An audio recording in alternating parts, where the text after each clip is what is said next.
그 김영석 교수님이라고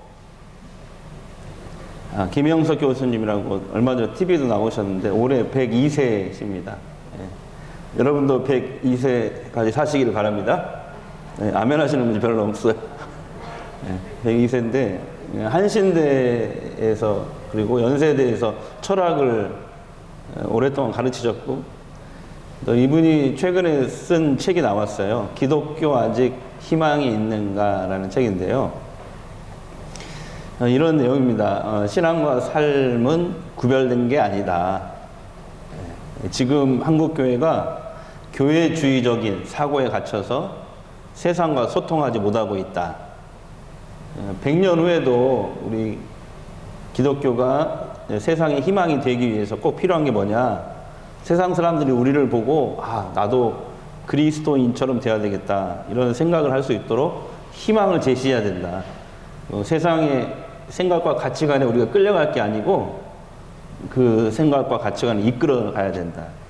이렇게 기록을 했습니다. 그리고 교회가 사회 전반에 얼마나 기독교 정신이 살아있느냐 이 관점을 갖는 것이 중요하다.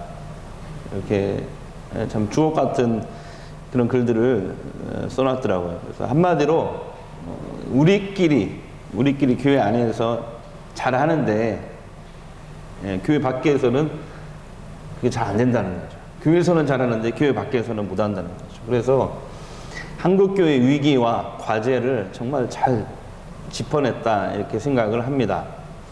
오늘 본문은 하나님의 은혜로 사도 바울의 편지거든. 로마 교인들에게 보낸 편지인데 하나님의 은혜로 구원받은 성도들, 우리 하나님의 은혜로 구원받았잖아요. 이 성도들의 일상생활의 대원칙이에요. 그것을 가르쳐주고 있어요. 구원받은 성도들의 일상생활 대원칙. 한번 해볼까요? 시작. 구원받은 성도들의 일상생활 대원칙. 이게 오늘 말씀이거든요. 2절인데 그 말씀이에요. 바울은 성도들에게 자신의 몸을 하나님이 기뻐하시는 거룩한 산 제물로 드려야 된다는 거예요. 자, 1절 한번 보겠습니다. 1절 시작. 너희 몸을 하나님이 기뻐하시는 거룩한 산 제물로 드리라. 이는 너희가 드릴 영적 예배니라. 이게 뭔 소리냐?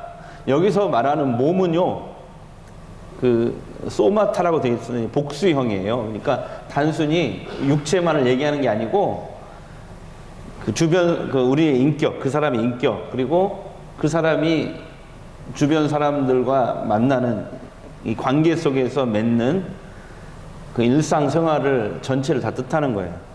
몸도 마음도 인격도 주변 사람의 관계, 일상생활 이 전부를 오늘 사도 바울은 몸이라고 그랬어요. 너희 몸. 네, 그 몸은 그런 뜻이에요. 그 다음에 산 제물은 제물이 어떻게 살아있어요? 구약시대 예배는 제물을 죽여서 하나님께 드렸잖아요. 내 죄를 그 짐승에게 뒤집어 씌워서 죽였단 말이에요. 그러니까 제물은 살아있을 수가 없어요. 근데 내가 산 제물이 되라. 내가 산 제물이 되라는 거죠. 근데 구약시대 예배는 짐승을 죽여서 바치는 제사가 예배였는데 예수님이 희생 제물이 되심으로 십자가에서 죽으심으로 우리의 죄가 완벽히 해결된 줄 믿습니다. 믿으시죠? 그때부터는 더 이상 하나님 앞에 예배 드릴 때 짐승의 제사가 필요가 없게 된 거예요. 그러나 오늘 사도 바울은 뭐라고 얘기하냐면 성도들은 하나님의 은혜로 구원받았잖냐, 하나님의 자비로 구원받았잖냐. 이제 이 내용이 어디 나오냐면 11장까지 그렇게 나와 있어요. 1장부터 11장까지 내용이 그 내용이에요. 그러니까 우리가 하나님께 은혜로 구원받고 하나님이 우리를 불쌍히 여겨주셔서 구원받고 자비, 그 다음에 믿음을 우리에게 쏙 넣어주셔가지고 우리가 믿음을 가진 게 아니고 하나님이 우리 속에 믿음을 쏙 넣어준 거예요. 믿으시죠? 그 믿음으로 우리가 의롭게 되고 구원받은 것이다. 우리 죄 때문에 지옥 가야 되는데 얼마나 큰 은혜냐. 그러니 이제 새로운 생명을 얻었으니까 새로운 생명을 얻은 사람답게, 은혜 받은 자답게 살아야 된다는 거예요. 새로운 삶의 방식으로 살아야 된다는 거죠. 그래서 우리 일상생활을 하나님이 기뻐하시는 일상생활. 그 다음에 거룩한이란 말은 세상 사람들과는 다르게 뭔가 좀 구별되게 이런 뜻이거든요. 이렇게 우리 일상생활을 드리는 것이 영적 예배래요. 여기서 영적이란 말은 죄송해요. 로이코스란 단어인데 무슨 말이냐면은 하나님이 요청하시다 이런 뜻이에요. 하나님께 합당한 이런 뜻이에요.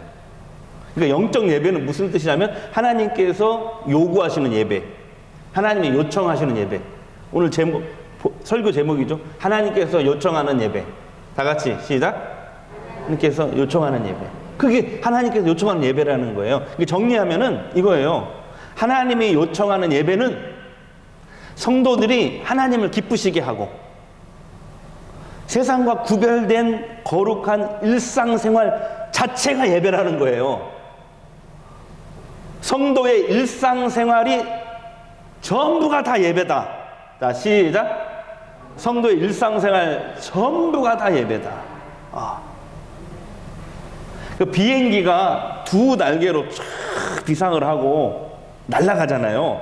그러듯이 바울은 예배는 이렇게 모여서 드리는 것만 예배가 아니고 그 한쪽 날개라는 거예요.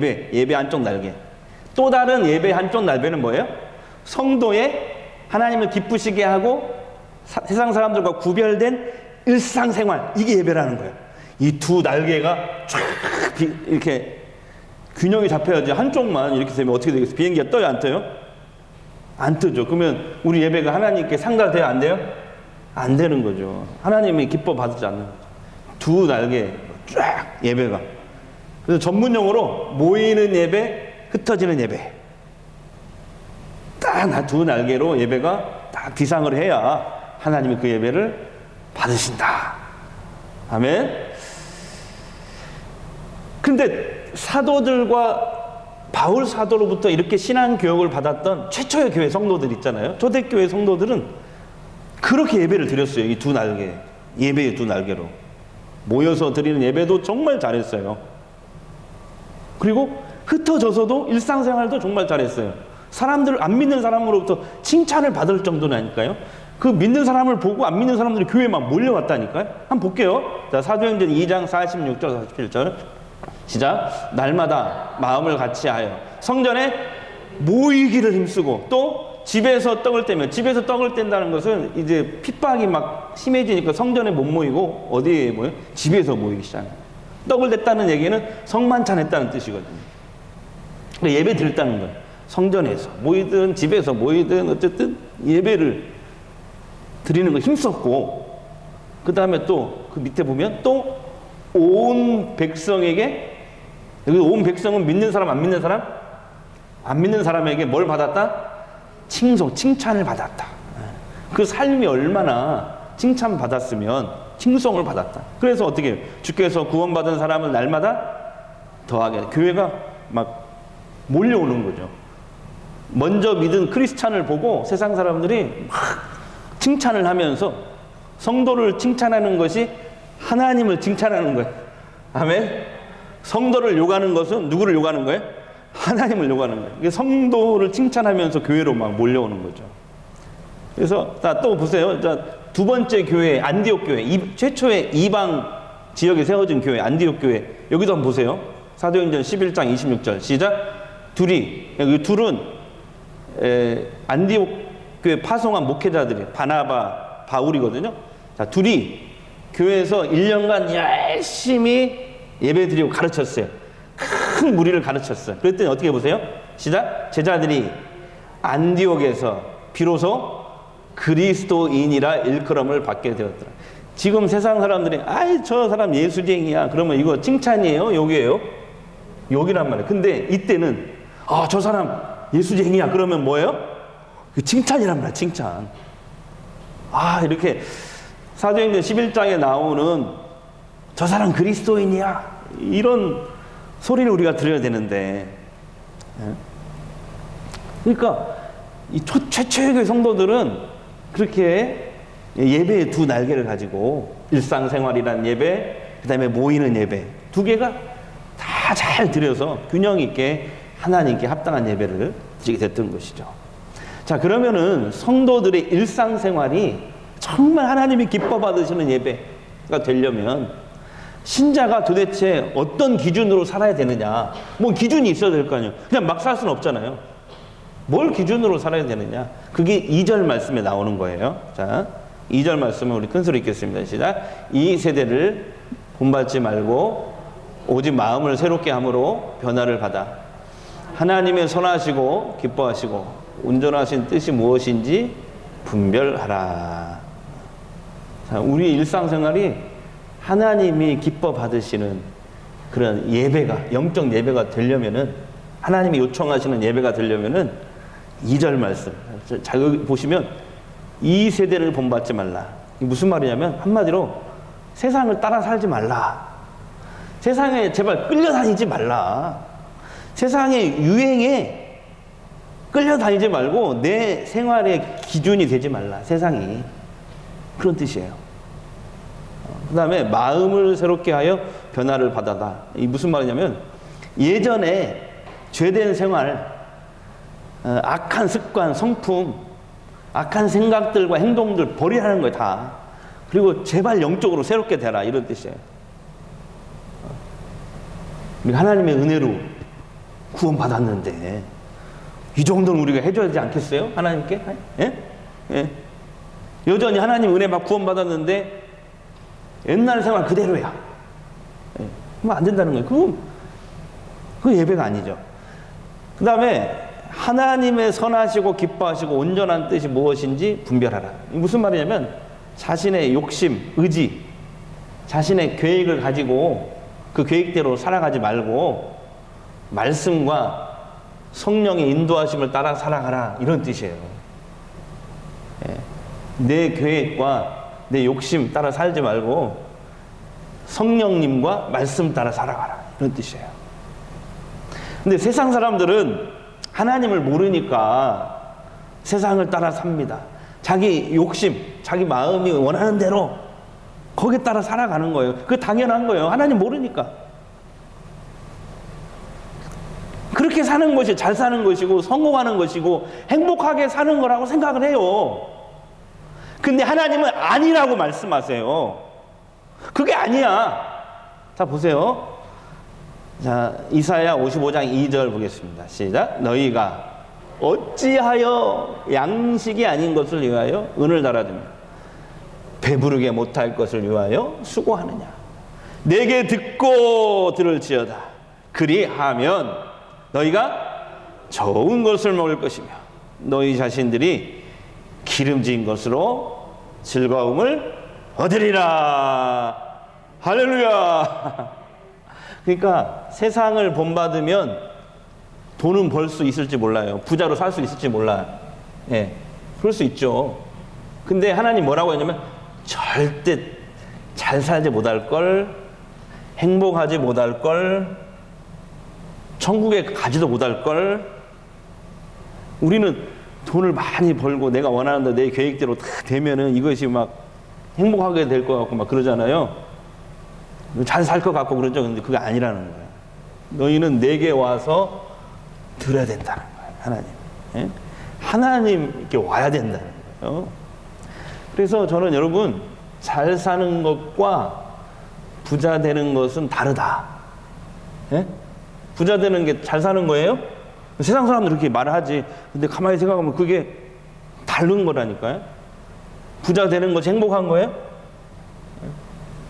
그거 아니란 말이에요. 그러니까 말씀과 성령을 통해 하나님의 뜻에 끌리지 않고 내 의지나 계획, 나의 정욕, 욕심 따라가다 보면 어떻게 돼요?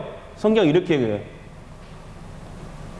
욕심이 잉태한 즉 죄를 낳고 죄가 장성하여 사망을 낳느니라. 결국 뭐냐면 우리를 사망의 벼랑 끝으로 밀어뜨리는 거예요.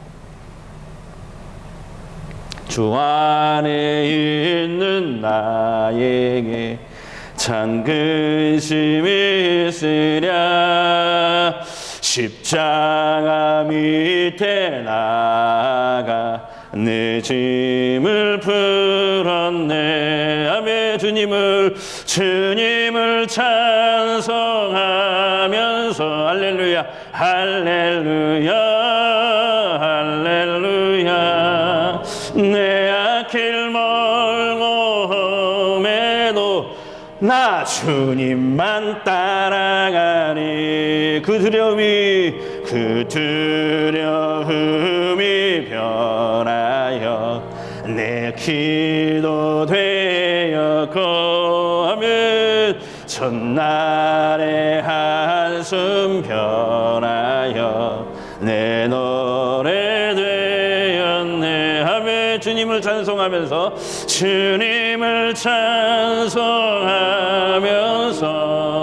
할렐루야 할렐루야. 내 앞길 멀고 험해도 나 주님만 따라가리. 나 주님만 따라가리.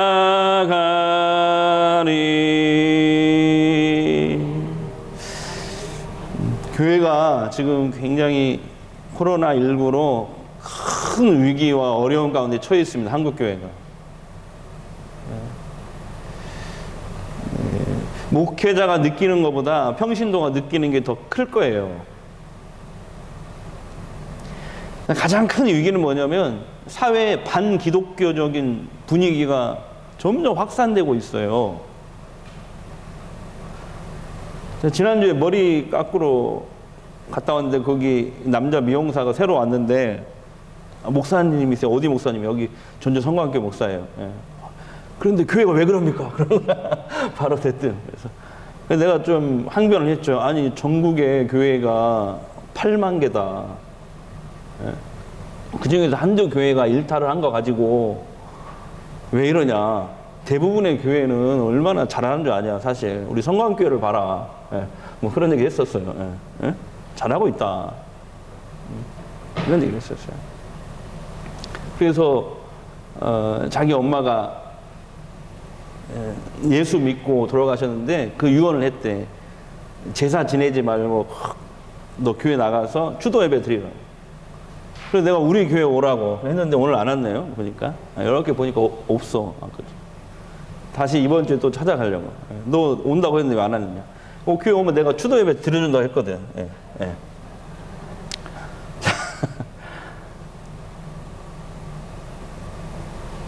이런 기독교의 가장 큰 위기의 요인이 뭐냐, 가장 큰 요인이 뭐냐 했을 때 결국 오늘 말씀, 사도 바울의 말씀처럼 성도들이 모이는 예배 잘했는데 일상으로 드리는 예배가 제대로 안 되고 있다는 거잖아요.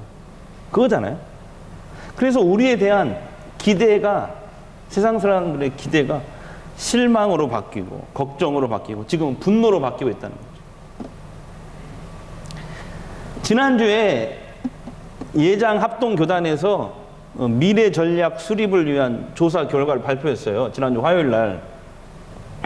우리나라 최대 교단이잖아요. 합동교단이. 근데 여기 설문에 참여한 대부분의 목회자 600명, 그 다음에 성도들 1000명 조사했는데 그런 인식을 했더라고요. 비슷한 인식을 하고 있어요, 지금. 이렇게 질문했어요. 코로나19 상황에서 한국교회의 이런 어려움을 극복하기 위한 가장 시급한 과제가 뭐냐? 이게 물었는데 가장 많이 나온 대답이 뭐냐면 예배에 대한 본질을 재정립해야 된다. 이거였어요. 예배에 대한. 예배가 좀 잘못됐다고 있다는 걸 우리 스스로도 우리가 알아, 지금. 예, 성도도 알고 교인도 아니, 목사도 알고. 그러면서 생활 신앙을 강화해야 된다. 오늘 바울이 얘기한 이 얘기예요, 지금. 이게 성경에 있는 얘기잖아, 지금. 우리가 그동안 잘 못해서 그런 거지. 생활 신앙을 강화해야 된다. 그 다음에 교회의 공공성을 강화해야 된다. 사회에 빛이 될 수 있도록. 그냥 아까 김영석 교수가 얘기한 대로 교회 문을 꽉 닫고 우리끼리만 잘하는 게 아니고 교회 문을 활짝 열어야 된다는 거예요. 동네 교회가 돼야 된다는 거예요. 교회가 동네 놀이터가 되고 누구든지 들어와서 쉴 수도 있고 치유받을 수 있고 예배 드릴 수 있고 이런 곳이 돼야 된다는 거예요. 사회적 약자를 돌보고 사회적 공감대를 형성하고 이래야 된다는 것이죠. 그러니까 지금의 한국교회 위기는 코로나와 같은 이런 외부적인 요인 때문에 위기를 맞은 게 아니에요. 우리 자신이 위기였어요. 우리 자신. 우리가 바르게 신앙생활을 하지 못하고 바르게 예배 드리지 못하고 있는 우리 자신이 문제였던 거죠. 그렇게 인식을 하고 있어도 우리가 알면서도 잘 못하는 거죠. 알면서. 어쨌든 그동안 한국교회 성도들 모여서 드리는 예배 참 잘했어요. 찬양을 뜨겁게 하고 말씀을 듣고 은혜를 받잖아요. 근데 문제는 거기서 끝나는 거예요. 예배당 문 밖에 나가면 은혜도 까먹고 말씀도 생각이 안 나는 거예요. 그냥 내가 내 욕심대로 살고 내 계획대로 사는 거야.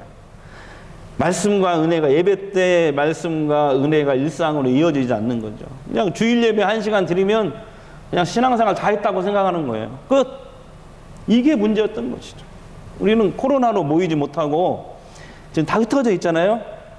오히려 이게 기회가 아닌가 싶어요. 전화 이복 갈 수 있는 기회. 예? 모이는 예배와 흩어지는 이 일상생활로 드리는 예배가 예배의 본질임을 우리가 오늘 아시고요. 예배의 두 날개 오늘 꼭 기억하세요. 그래서 오늘 본문 일상생활로 드리는 예배 점검하셔야 되고요. 운동선수들도 트럼프 빠지면 트럼프래. 트럼프가 이번에 물러났잖아요. 슬럼프에 빠지면은 기본기를 다시 다지는 운동을 한다고 그래요. 우리도 마찬가지예요. 우리도 다시 교회의 기본인 성경으로 돌아가는 거죠. 예배의 기본 오늘 여기 바울이 얘기하고 있는 거예요. 예배의 본질. 모이는 예배도 잘해야 되지만 일상생활도 예배다라는 거 꼭 기억하시고요.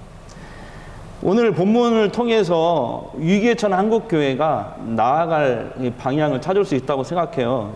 3가지만 빨리 얘기할게요. 첫 번째는 주일날 교회 나가는 것으로 의무를 다했다 생각하는 이 잘못된 생각 이번에 바뀌어야 됩니다.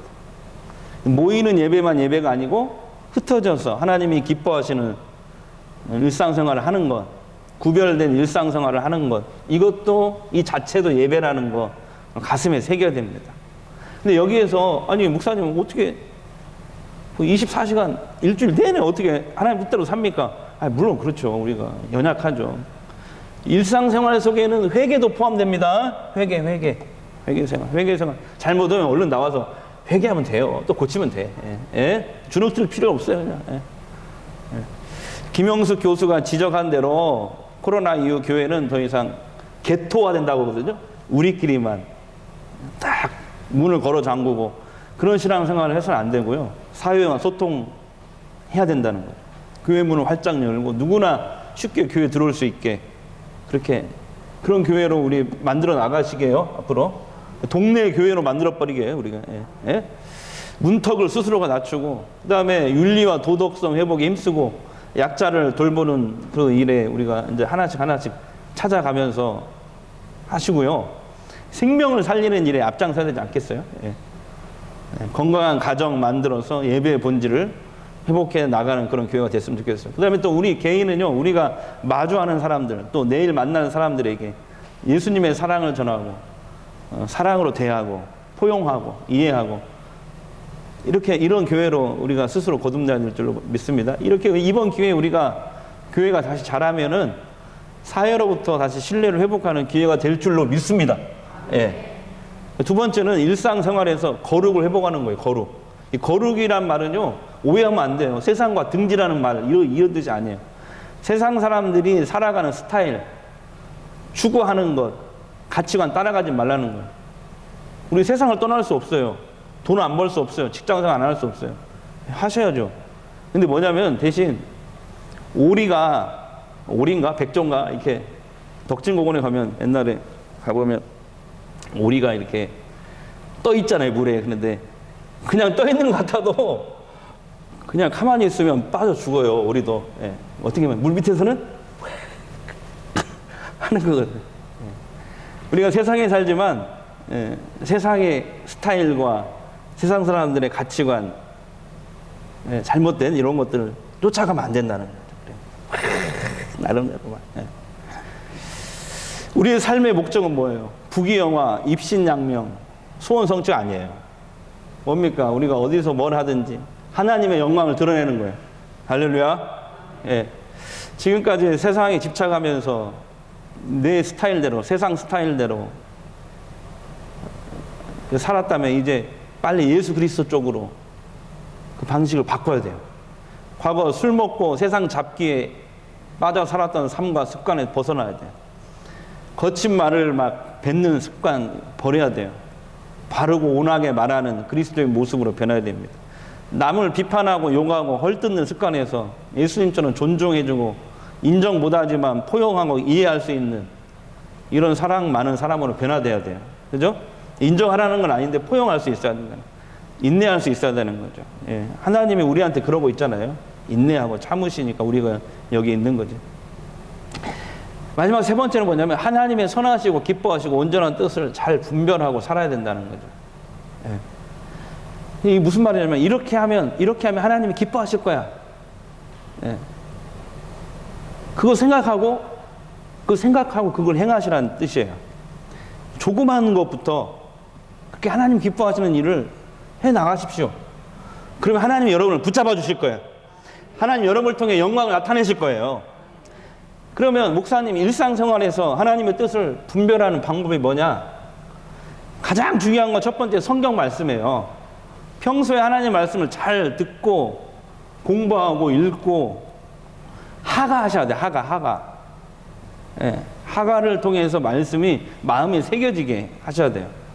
그러면요 이게 좋은 게 뭐냐면은 정말 그 일상생활 하다가 정말 이 분별이 안 될 때 성령께서 말씀이 딱 떠오르게 하는 거야. 적절하게 그 말씀이 딱 떠오르게 하는데 그 말씀이 우리를 살린다니까. 그 말씀이 그 떠오르게 하는 말씀이 우리에게 최고의 선택을 하게 한다니까. 어느 경우는 돈도 벌어준다니까 그게. 예. 그래서 이번에 올해 하가다 수첩 제작했거든요. 보세요. 이거거든요. 하가다 하시는 분들 이거 도움 많이 받을 거예요. 이거 1,000원이거든요. 오늘 갈 때 하시는 분들 사서 가시면은 공짜로 드릴 수 있는데 공짜로 드렸더니 이게 소중한 이게 좀 마음의 자세가 다르더라고요. 이게 돈 주고 사야 이거 좀 열심히 하고 그러지. 그래서 그냥 드릴 수 있는데 그 다음에 소스비 선포책도 냈거든요. 이거 뭐냐면 작년 한 해 전한 말씀을 이렇게 잘 정리해서 다시 한번 한 거예요. 그러니까 작년에 했던 말씀, 주일 말씀. 이걸 입으로 하루에 한 번씩 선포하십시오. 이 말씀을 선포하잖아요. 귀신이 물러가요, 여러분. 예? 흑암의 권세가 물러간다니까요. 이 체험을 하시기 바랍니다. 근데 이렇게 질문하신 분이 있어요. 일상생활 하면서 말씀에 안 나오는 걸 어떻게 분별하나요? 어떻게 분별해요? 말씀에 안 나오는 걸 어떻게 분별하냐고. 그래서 제가 몇 가지 말씀드릴게요. 첫 번째는 기도하세요. 기도. 가르쳐 주세요. 하나님. 기도하시는 거. 내가 이런 상황인데 어떻게 하면 좋겠습니까? 교회 나와서 기도하시는데 교회 나올 수 없으면 세븐업 하세요. 세븐업. 세븐업이 뭐냐면은 이거 제가 지금 하고 있는 건데 7분 동안 그 자리에서 그 있는 자리에서 눈을 뜨고 하든지 눈을 감고 하든지 하나님 나 잘 모르겠어요. 어떻게 해야 돼요? 그리고 기다리는 거야. 7분 동안 7분. 세븐업. 7이 완전 숫자잖아요. 하나님의 숫자. 그러니까 7분. 어디든지. 이거 어디서든지 가능한 거야. 세븐업. 응? 하나님의 뜻을 가르쳐 달라고. 그 순간에. 놀랍게도 하나님이 이렇게 생각나게 하실 때가 많아요. 가르쳐 주실 때가 많아요. 그래도 잘 모르겠다. 그러면 어떻게 하냐면 이때는 상담과 조언을 하십시오. 신앙의 선배들 있잖아요. 주변에. 찾아가세요. 전화를 해서 조언을 구하십시오. 그 좋은 방법이에요.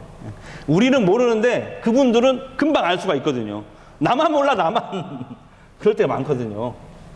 그러니까 신앙의 선배들 찾아가서 이렇게 하시면 돼요. 그 다음에 환경, 되어져가는 환경과 이루어지는 결과를 보고 하나님의 뜻을 알 수가 있습니다. 근데 이때 중요한 게 있어요. 뭐냐면은 이거 하면 안 돼요. 하나님 이번에 나 이거 꼭 해주셔야 돼요. 안 하면 절대 안 됩니다. 이렇게 협박식으로 하면 안 돼요. 하나님께. 그러면 안 되고요. 이렇게 해야 돼요. 주님, 저는 최선을 다하겠습니다. 결과가 어떻든지 그걸 하나님의 응답으로 알겠습니다. 예, 하나님께서 어떤 결과를 주시든지 나를 선하게 인도하실 줄로 제가 믿습니다. 이렇게 하나님께 모든 결정권을 드려야 돼요. 예. 그리고 나서 환경과 이루어지는 결과를 보는 거예요. 자, 결론입니다. 여러분, 오늘 말씀처럼 우리의 하루 24시간 전체가 다 하나님이 기뻐 받으시는 예배가 되시기를 축복합니다. 그게 하나님이 요청하는 예배예요. 예배. 자, 삶이 바로 서야 예배가 바로 선다. 잊지 마십시오. 주 안에 나 3절 4절. 자, 3절. 내 주는 자비하셔서 늘 함께 계시고 내 궁핍함을 아시고 늘 채워주시네. 아멘. 주님을 찬송하면서 할렐루야 할렐루야. 내 악길 멀고 험해도 나 주님만 따라가리. 우리 이 시간 잠깐 합심해서 기도했으면 좋겠습니다. 자, 첫 번째 기도 제목 함께 읽게요. 우리의 하루 24시간 전체가 하나님이 기뻐 받으시는 예배가 될 수 있도록 주님 나를 붙드시옵소서. 내 일상을 통해 하나님의 뜻이 이루어지게 나를 써 주옵소서. 두 번째, 병마에 시달리는 성도님들 있습니다. 만지시고 고치시옵소서. 우리 잠깐 이 두 가지 기도 제목 놓고 통성으로 기도하겠습니다. 우리 아버지 하나님 감사합니다. 주님께서 저희들을 오늘 사랑하셔서 또 이렇게 불러주시고 감사합니다. 하나님 영광 받으시고 찬양 받으시고 기뻐 받아주시옵소서. 우리의 일상생활이 하나님이 기뻐 받으시는 예배 되게 하옵소서. 세상 사람들과는 구별된 아버지 거룩한 예배가 될 수 있도록 하나님 우리를 도와주시는지 바라고 원합니다. 아버지 역사하시옵소서. 몸이 아파서 하나님 병원에서 치료받고 있는 우리 사랑하는 두 권사님들 하나님 그들을 붙잡아 주시고 하나님 세임을 주시고 아버지 도와주시옵소서. 그 밖에 병마로 시달리는 성도님들이 있습니다. 하나님 만지시고 이 시간 찾아가셔서 치유하시옵소서. 치유하시옵소서. 치유하시옵소서. 만지시옵소서. 만지시옵소서. 예수님의 이름으로 기도합니다. 아멘.